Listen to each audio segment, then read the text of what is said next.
Oh, it's 11 o'clock, Angela. 11 o'clock. Should we get started or shall we wait for a few more No, participants? I think we should get started. Wonderful. Well, welcome everyone to our webinar on creating your innovation environment.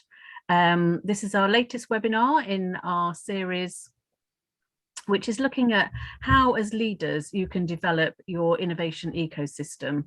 And this week we're focusing on, as I said, creating the innovation environment in order to develop that system. So my name is Angela Massey. I'm the People and Innovation Director at the Innovation Beehive, and I'm joined today by Zach Curtis. Good morning. Oh, you want me to speak? Oh, right, great. So yes, I'm the Capability Director with the Innovation Beehive, so it's my role to make sure that people have the drive and the motivation and the desire to want to somehow be more creative as leaders and as the people that those leaders are leading. Was that enough? How many leaders did you get in that one sentence? Well, it just feels like one of those days where you have to lead with as many leaders as you possibly can in order to lead effectively. I think you led that very well. Right, should we get talking about environment? Yes. What's on the next slide, Zach? Well, what we've got, Angela, is really a brief discussion to get us engaged and motivated in what we're actually looking at today. So why is environment important in innovation? So if you're listening in on the recording or if you're joining us live right now, firstly, thank you very much for joining. There's a couple of things that I'd love you to just consider in your own organization or in your own environment about innovation and the environment that fosters it. Because Angela, I think for us, there's a number of different areas that's important when we think about creating an environment and what it actually means to have an environment in innovation. Firstly, at least from my perspective, and do feel free to type into the chat, everyone, if you'd like to. Why is environment important in innovation? I think there's, from having run companies in the past, there's certainly an element of having the right environment to keep people buoyed up, to keep them motivated to continue to deliver the work. I don't know if you've experienced that sort of thing in the past as well. Well, when I worked in a large corporate, there was a point where senior management said, right, we need to be more innovative. Off you go, everyone. Go and be more innovative. And it was like, okay, what should we do then? And then when we tried to be more innovative, got slapped down. So that's how not to do it. Right. Well, we know that the innovation ecosystem that we're talking about in this series, of course, contains all the principal elements that you need to make yourself and your organization as innovative as possible so that you can lead them to greater heights. We've got some things coming in on the chat here. One is to keep ahead of the curve. I think I agree with that. And I guess you could boil innovation down to keeping ahead of the curve or being slightly ahead of the curve. And that's important for a number of different reasons, to engage employees, which was my original thought, but also to make sure that we are continuing to progress and deliver the best thing for our customers. We've got another comment here about motivating the team. Yeah, I think that's particularly important at the moment as we have teams working, perhaps a distributed team, or working on different shifts, or working in different time zones, or working in different geographies, particularly if they haven't been used to that in the past. So that the way that we help them have the creative environment across the distributed team is something we need to discuss today and think about going forwards. Another comment about developing new products. True. If we can have an environment which fosters developing new products, that will help us to do that, to prototype them and test them and make sure that we stay ahead of our competition. And a comment here about making it sustainable as well. If you don't have the right environment, you're not creating the culture. It just becomes right, we're being environment, we're going to be innovative this week, but next week what? It's how do you keep it sustainable?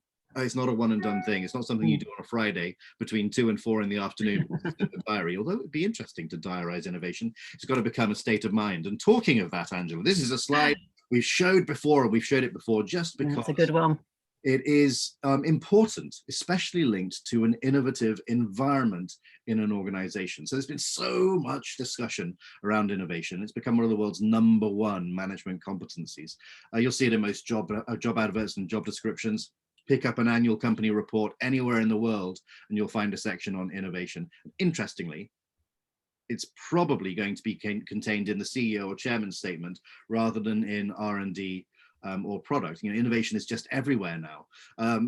You may have, if you're listening in, you may have joined one of our previous webinars where we look at the number of times innovation is mentioned on LinkedIn or on Google compared to a couple of years ago, and it's expanding like wildfire, which is great, as long as people do it sustainably, as you mentioned, Angela. Now, it's our belief that there are, let's say, 3 key and 2 crucial factors which influence innovation, particularly in an environment, in an organization. And those three key factors and 2 crucial factors can be divided into 2 broad headings. You can see those on the right-hand side, the tangible zone and the battleground. Now, the tangible zone is about the traditional environment. So that's the environment, the systems and processes and skills. You know, you can make your workplaces traditionally an environment of innovation, stereotypically an environment of innovation, as you may think about with Facebook or Google, with inflatable Pegasi? I have no idea.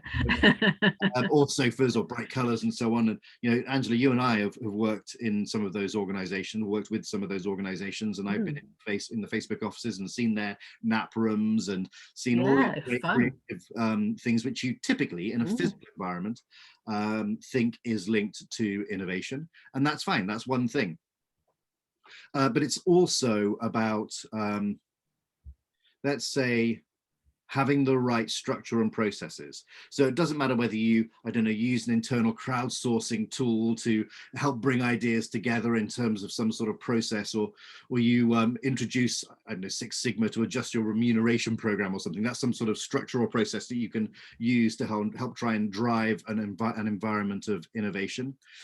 You could run regular days for innovation, for example, and that's great. You need those structures and those processes to make sure that innovation is part of the environment that you have. And we've seen lots of our clients try and create really innovative businesses and innovative environments by implementing actually those 3 processes. Capabilities about giving people the, I guess you call it the permission and the skills to be able to do it.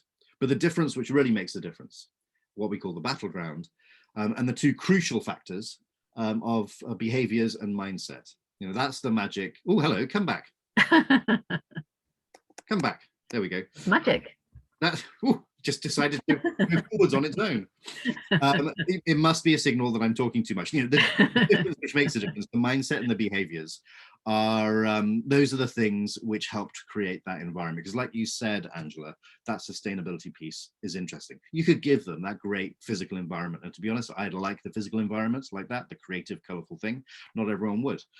You could give them the structure and processes. You can give them the training and the permission to be creative, to have that right environment. But it's not, you put then someone in there and it's not going to work. We need leaders to be able to firstly have themselves the right mindset and exhibit the right behaviors to encourage innovation, but then to be able to filter that down through everybody as well.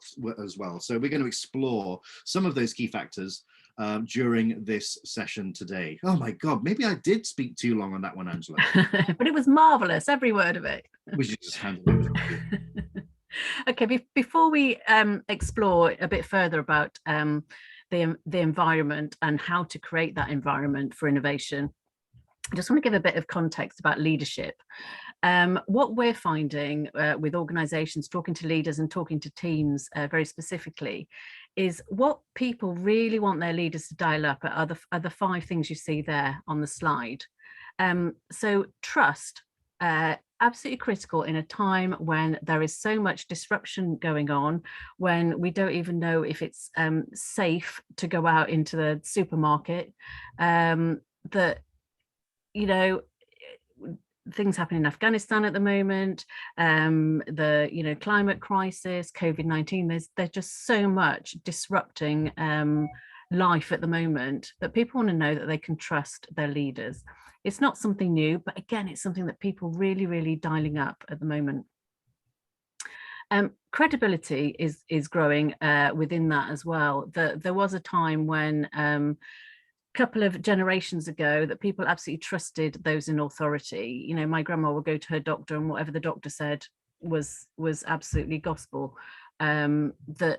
Whereas now people are much more inclined, they can do their own research, much more inclined to challenge authority now than they were before. So as a leader, your credibility has become even more important. In addition to that, you know, everyone has always wanted to be valued, but what people talk about more now is really wanting to be cared about. Does my leader care about me? Does my organization care about me? So again, compassion is something that is getting highlighted right now. Stability, huge. Again, it was always important. You wanted to know that you still had a job in a week's time, whereas now, the rug's being pulled every which way. People just want to know that decisions that are getting made today, is that going to be the same as tomorrow? And when we talk about things like innovation, is that just a leadership fad this week, or are we really, really committed to it? People really want stability and consistency from their leaders. And most of all, what people want at the moment is hope. It just seems that there's so much out of our personal control at the moment, so much that, we just don't have the power to change. And every time you put on the news, it can just become really demoralizing. So again, what people want from their leaders is hope.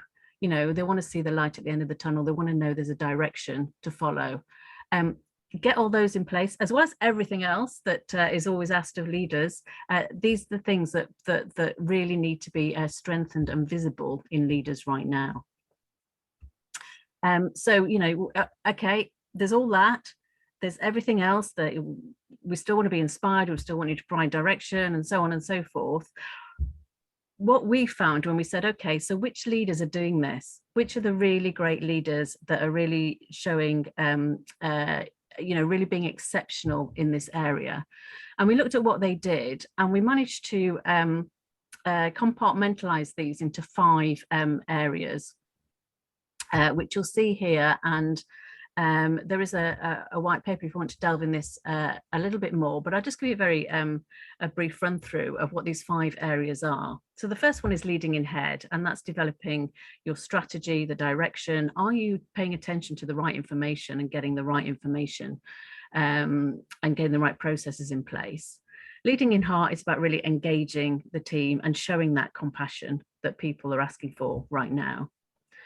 Leading in health, and not just physical health, but psychological well-being has really dialed up over the last few years. But also, relationships and building that trust has been shown to really, really, help people, help them be more productive, and certainly help them be more innovative.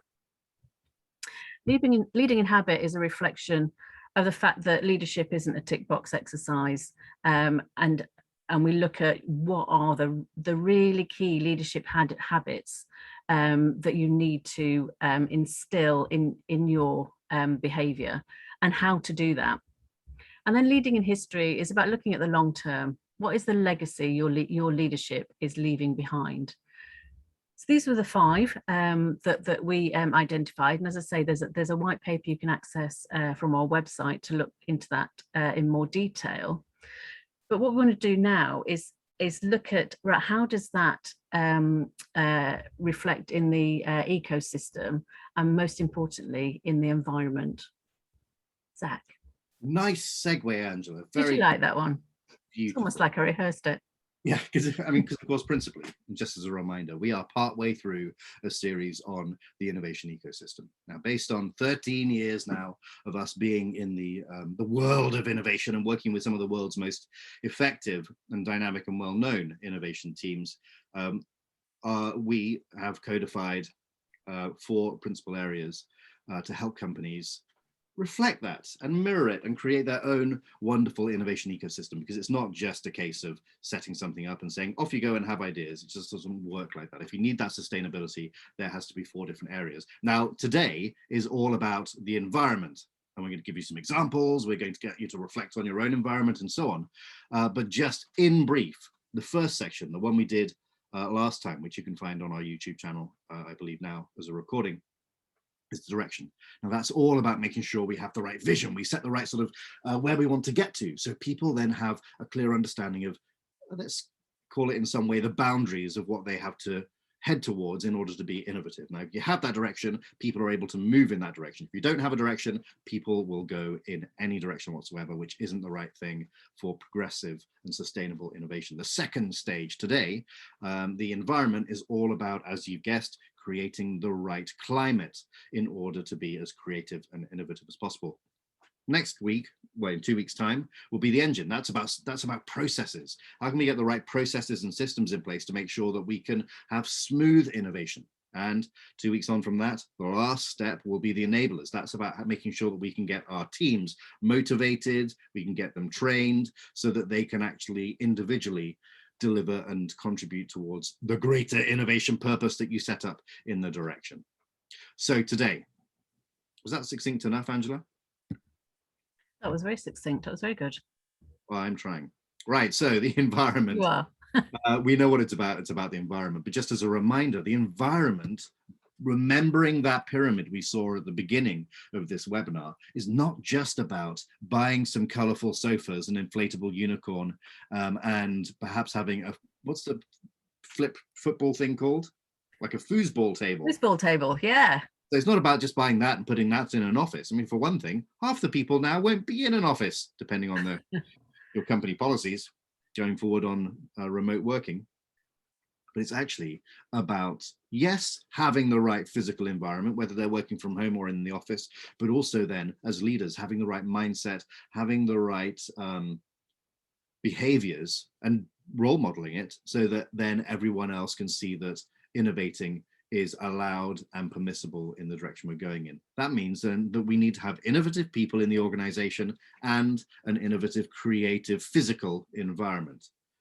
Oh, so does that mean you have to go out and recruit innovative people?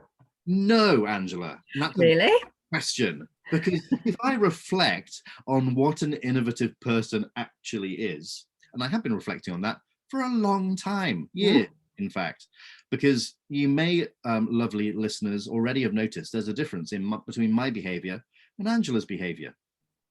You may not have noticed a difference between the two of us. But the fact is, Angela and I do think and behave differently from one another. The way we approach a challenge and try and come up with a great solution for that challenge is different to each other.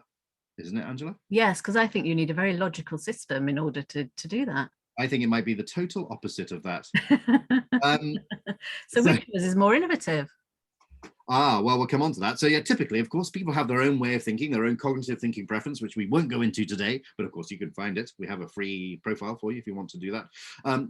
But what we've learned from all the innovation teams is actually every single person, regardless of whether or not they're right brain dominant and traditionally creative and imaginative, it doesn't really matter. That doesn't make that person better at innovation in some way. It might make some of their ideas wilder, but actually we need every type of thinking preference in order to make an innovation environment strong. Why is that? Well, Angela might be better at working consistently and steadily through a particular innovation process.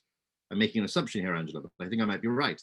Angela might be good at keeping the end in mind, keeping that return on investment in mind of an innovation. Whereas I will be then thinking about how can we push the boundaries even more? How can we make it playful and engaging and fun and all that sort of stuff? And by combining all the different, those are just two types, but by combining all the different types together, you will have the most collaborative environment for innovation that you can. But it's about making sure as leaders that we can encourage all the different types to understand, firstly, that they can contribute towards innovation. They are responsible for the innovation environment, and that everyone has a powerful part to play. And it's not just about coming up with wacky ideas. And if we can do that, then that will be reinforced, Angela, by the actual physical environment. Indeed. So what is an innovative environment? Well, to put it succinctly, it's one where people, as Zach said, have permission to be innovative. They're given the capabilities to be innovative. You know, you can see it in the energy, you can feel it in the energy, even on Zoom meetings and when people are working remotely, you can sense the innovation environment.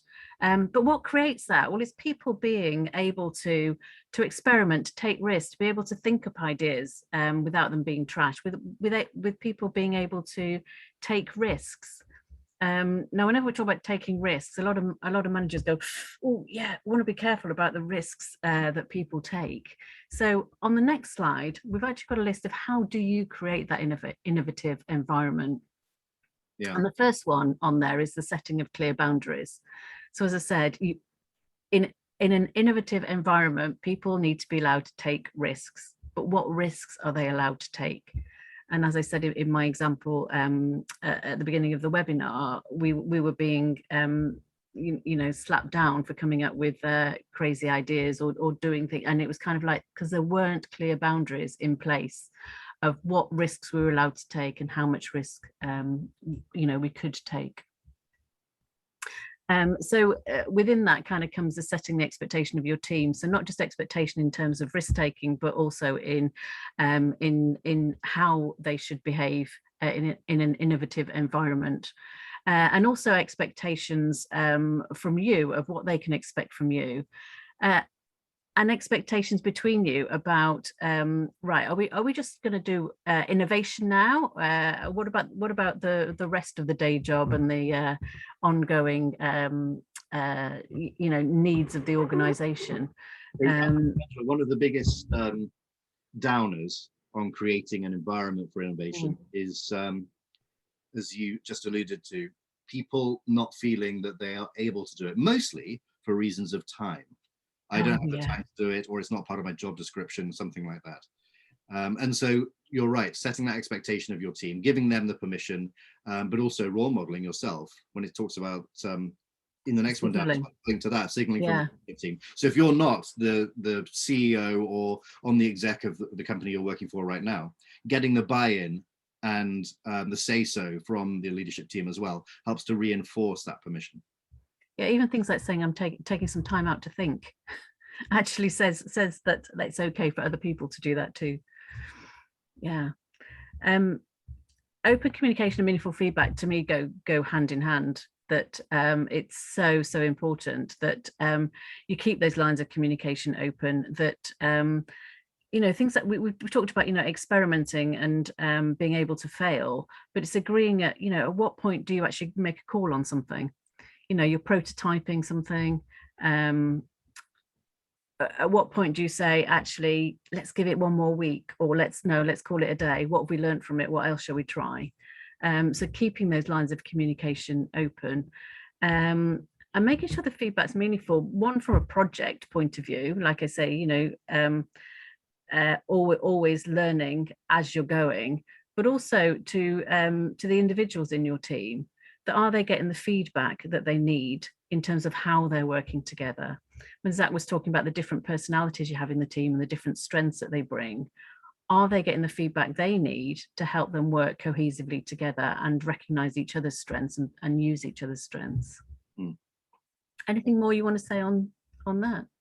Well, on that page, yes. Oh, meaningful feedback. No, I mean, we could, it's not a topic for today, but we could dig into how you actually give great feedback linked to the personality type of the person that you're speaking to in innovation. We could do that another time. But I was thinking about actually reward and recognition, because it's one of the areas, not just in innovation, but generally, that managers struggle to get right consistently. So reward in innovation clearly signals that you have signals that you have the right environment, a collaborative environment, an environment in which creativity is easy, because you reward them for coming up with ideas. I came across an organization the other day whose idea was of the environment. Notice the bunny ears I'm doing now. The environment was, we're just going to ask people to come up with ideas. So I had a number of questions. I bet you do. How are you going to record them? How are you going to feed back the ideas? How are you going to actually ensure that people know how to come up with ideas? In what way were they going to be captured? How are they going to be implemented? And they didn't have answers to any of those, and a million more questions. They didn't have answers to any of them. I said, look, how are you going to create a collaborative climate? How are you going to make creativity easy? Unless you put in place, firstly, all four innovation ecosystem elements, but particularly the environment? How do you make that creativity as easy as possible? Yes, you can put in systems and processes, which we'll talk about in the next webinar, but that environment becomes sleek and slick and easy and collaborative when you do all the things that you mentioned, Angela, about setting the expectations, about giving permission, about signaling from the senior leadership, about keeping that communication open and so on. And the collaboration is key, because some people go, right, let's make it really competitive, who's going to come up with the best idea, whereas actually people working together and sharing their learning about what's worked, what hasn't, it provides much richer ideas and much more richer innovation. Angela, I'm curious. Are you? Well, not usually, but today, for me as a leader specifically, Angela, I understand all this, this is great, but what can I do specifically as a leader? Okay, well, you go on to the next slide and I'll talk to you about that. Okay, so as a leader, most important is encouraging the experimentation side. So knowing that it's okay to fail. And maybe you want to use a different word from fail, but the important thing is that it's not just, you know, if you're not failing, you're not taking any risks, you're not trying anything new. So failure is imperative in innovation. But the important thing is to learn from it and to agree up front, what are the where is it okay to fail, how big a failure is okay. This is the boundary side of it, so that you decide and your team really understands where it's okay to fail and that it is okay to fail. What else should leaders do is really enable employees to connect. The collaboration side of it is so important, especially when you're working remotely, is things just don't get shared in an informal way the way they used to. And some people working remotely are just saying, oh, I just get so many reports to read and this to read and that to read. They need some kind of, you know, some verbal information as well, and working together. So there's something about really consciously connecting people more, rather than, well, they were informed, they were sent that document. So how do you really connect people so that they're working collaboratively? And then it must be central to every leader's message. So it doesn't just come from one person. So it's not just, oh, it's come from the people team, or it's come from this team or that team. For people to really believe, and again, this ties into the credibility I talked about earlier, it needs to come from every leader. So people know, oh, this isn't just this week's fad, and next week we'll be doing something else. It's no, we need to innovate. And again, taking us back to the direction, which we talked about in the last webinar, making people really engaged and really understand why the innovation strategy is important and why it really is integral to your organization strategy. So there's a few questions there just to think about how you know, you can do that. So thinking about, how are you communicating this innovation imperative to others? Some leaders seem to think that their teams are mind readers. They won't know it unless you're really really communicating it, and not just putting it in the annual report, or you know, in your documents, but you know, is it integral to your you know, your values and your performance management and so on? Is, you know, is it integral in all your systems? How are you sharing your knowledge? How are you actively, visibly collaborating with others? Are you role modeling the risks and the experimenting? Do people know, can people see what this experimenting and this failing and this learning from it actually looks like? You know, are you showing that it's okay to fail? And if that's the one message you want people to take away, it's the let people know it's okay to fail. You're nodding, Zach. What are you thinking? No, I was just considering if there was a way we could systemize it, you know, make it part of one-to-ones, or you know, check up on when we do project checks on people, depending on how your company works, how we actively check on failure as the project is going along, so we create contingency plans, and that might make people feel more comfortable in failure. Very Sorry, interesting. thinking about it at the time. It's very interesting when you talk process, your voice is much calmer. I know. It's deeply uncomfortable for me talking about process. but you know it's important. And just showing how brilliant and how resourceful you are in being able to flex in the different cognitive styles, Zach. What can I say? To create a culture of innovation, Angela. What a role modeler.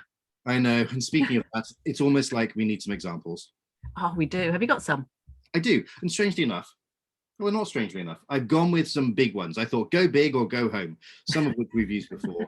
And that's fine, just because they're powerful examples to bring home the importance of creating that great environment in order to drive things forward. So we've got 3 and a bit principal examples of how companies have created a great environment to encourage and foster innovation. So absolute fact, we know this, we mentioned it at the beginning, innovative companies focus especially on driving that culture of innovation using all 4 elements of the innovation ecosystem. Now, in the environment specifically, I like the example of Zipcar. Now, some of you, depending on where in the world you're listening from, will know Zipcar. It was one of the early first ride-sharing services before Uber. And despite essentially creating the sharing economy, which was later taken up with Uber and Airbnb, they found they had a challenge on their hands because the world around them changed. They started actually as a desktop-based company.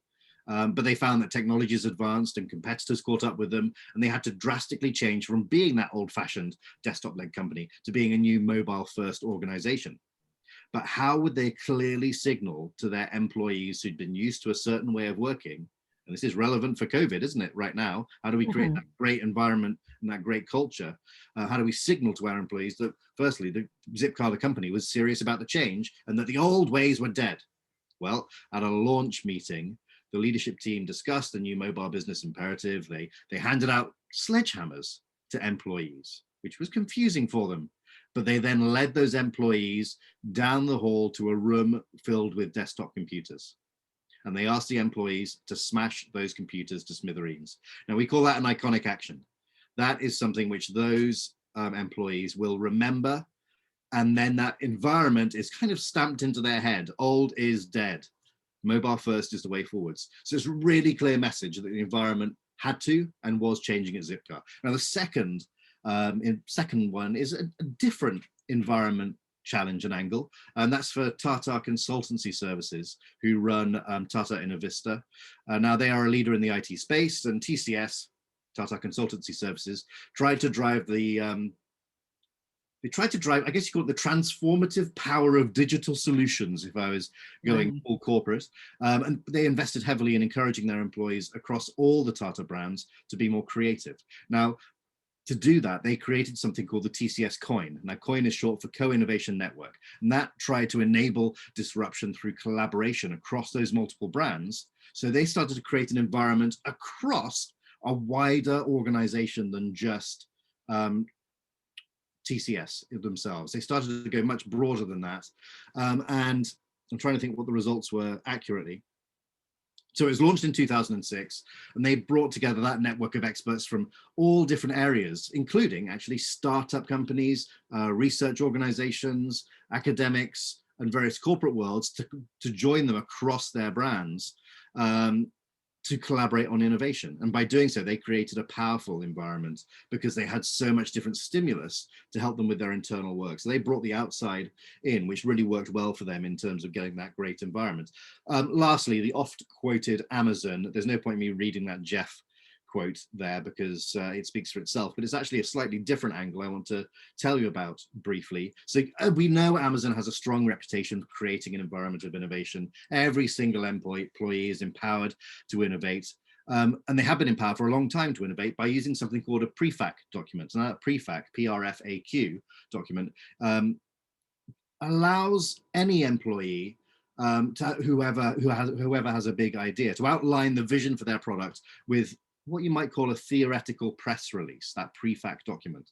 And that goes with their idea, and it essentially is a frequently asked questions document to explain the customer benefits, answer potential questions. So in everything is in one place and it's easy for everyone else to look at. Amazon Go and Alexa came from that document. So Angela, in the previous slide, when we talked about how do we make innovation easy, this pre-fact document made innovation easy for Amazon, because they have their idea, but then they try and anticipate what questions senior leaders or whoever's reviewing the ideas might have. And by doing that, firstly, they think about the idea in a more 360 way, which is great. They create this environment where it's much easier for them to do it. Secondly, failure is more than embraced. Failure is expected at Amazon, as you can see from that quote there.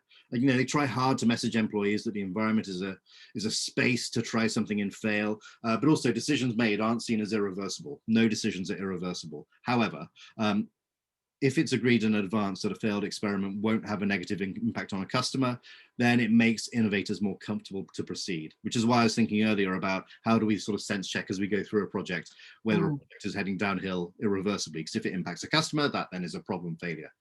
So Amazon try to make sure that as long as it doesn't impact a customer, failure is fine. Thirdly, Amazon also created something called their Expressions Lab. Now, their Expressions Lab, thinking about the physical environment, allows employees to attend creativity workshops and creative classes, but also they get to work in what's called the spheres. Now, the spheres is a creative place to conduct meetings. It's a botanical setting, so it's just a slightly different creative way of working. Now, thinking about if you're managing a distributed team and you have people working from home, you know, how can you actually get them to think creatively in a different way? Now, for example, I sit at this chair all day long and I hate it. I hate it. But occasionally, recently, I started going out to, oh, hello, apparently updates are checking, hope you can't see that. But apparently, I've started going out to a field and working from a field just because it's a slightly different setting. And I took inspiration from Amazon to do that. So why didn't you guys do that as well? It feels like I've been talking for ages, Angela. We probably should. I think that's a great example though, Zach, because some people say, oh yeah, but they've got all this money to do that. It's sometimes, you know, things don't have to be expensive. It's have your one-to-one going for a walk, you know, and you'll find your brain just works differently. Because you're walking in the fresh air, you're moving, you know, there are so many ways of doing it very cheaply. The link to leaders is if, for example, someone giving me permission or making me feel I could leave to go to a different space to be more creative or innovative, depending on what I was working on at that time, as long as it didn't impact on any calls or meetings I had. Exactly, you've got the freedom to do that. And these are, I've got some questions here for leaders to think about, because we can't sit here and give you all the answers, but what we can do is help you think through what the answers are for you. So taking us back to our Leadership 4.0, what does exceptional leadership look like in disruptive times? Here are some things to think about in terms of creating that innovative environment in your organisation or in your team. So in terms of leading in head, have a think about what would an innovation culture look like in your team or organisation. So that could be very different. You know, if you're in if you're in finance, risk taking might look very different from if you're in you know, book selling. What would the culture look like ideally in your organisation, and work with your team to define that. And then how can you ensure everyone understands the innovation imperative and why it's critical to success? Because once they've got their heads around it and understand it from a cognitive point of view, you can then really engage them. And importantly, to do that is how well do you understand your team's strengths in terms of innovation? So doing the cognitive profile, as Zach said earlier, which again you can find on our website, is a brilliant way of doing that, because it helps them understand their strengths too, and knowing where they'll need support, not just from you, but from each other. So how they work together is really key. And how will you give them what they need? Really, really key in this is the how will you create the psychological safety in your team. We've talked about failing, we've talked about it a lot today, and as I say, it's possibly the most important question to hold is how you're going to create that psychological safety so your team can experiment and fail. How are you going to make it okay? We've talked about how important role modeling is within that. So how do you make it safe for everyone to really be innovative? And I put here as well, how are you going to grasp the opportunities to build resilience? And what I mean by that is, we've said failure is important, but failure can be quite painful. You really wanted this idea to succeed. You really put effort into it. Maybe you feel real, you really wanted this to work and it didn't, and it failed. So how are you going to help people to learn to live with failure, especially if they're not used to it, especially if their mindset is such that they only see success as being a success? So how are you going to take these opportunities to help people learn about themselves, help people learn how to enjoy failure and learn from failure so that they can build more successes? Again, the habit side of it is how you're going to make this sustainable. How are you going to make sure everyone's strengths are being used and they're flexed, as Zach brilliantly role modeled earlier, is flexing your way of thinking and your way of behaving. Awesome. How can you make sure that everyone's strengths are being used to best effect, and they're learning how to adapt and be resourceful and think differently? And then how are you going to embed the reviewing, the reflecting, the learning from the experimenting, the prototyping, the failing? How are you going to make sure that is shared collaboratively with other across the teams and across the organization? And maybe with your partners as well, your suppliers, your customers. How are you going to make sure this becomes a habit so that it becomes part of the culture and it's not just a one-off tick box exercise?